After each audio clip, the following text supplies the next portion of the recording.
कैसे अगर मलिया के शादी होता। अरे तो क्या हो जाए वही बहाने 2-4 गो पूरी मिली चलो मर दे तारा पूरी लौकता। अरे दादा पानी पानी मार पानी भर भर भर लागत मिर्गी आ गई बा। ओए उठा मर दे उठा ना का भइल बा बताओ ना। लोग बताओ तनी बताओ बताओ भाई बताओ।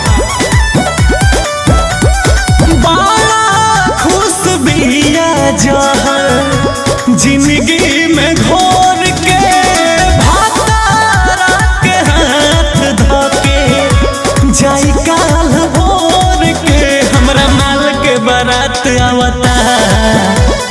रोई रोई दांत लागता हमरा माल के बारात आवता। रोई रोई दांत लागता।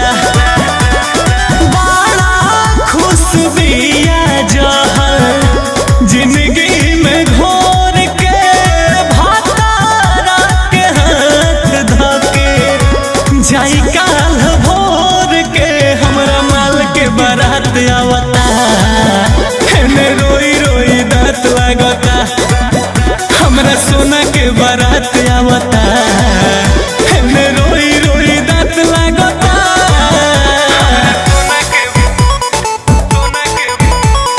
सोना के बारात आवता। Music by Arya Sharma.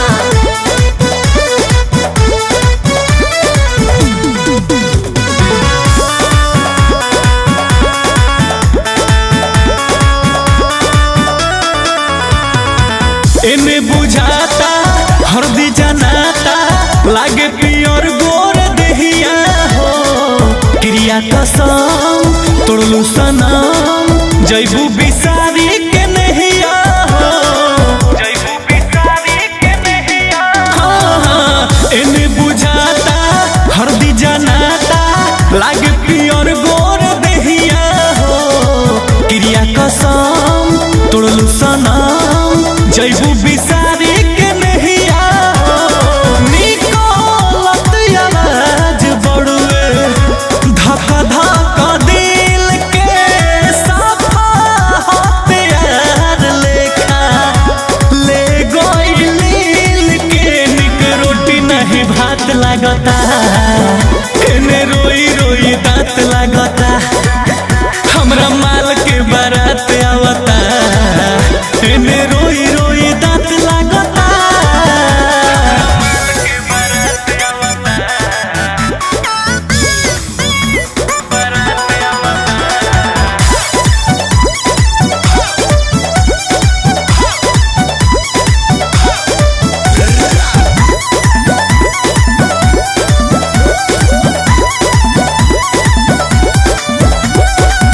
घरी घरी याद पड़ी कैसे भुलाइब सुरतिया हो।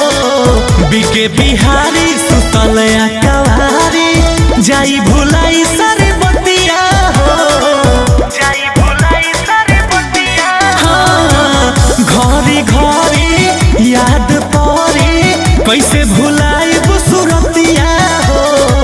बिके बिहारी सुतल कवारी जाई भुलाई सारी बतिया हो।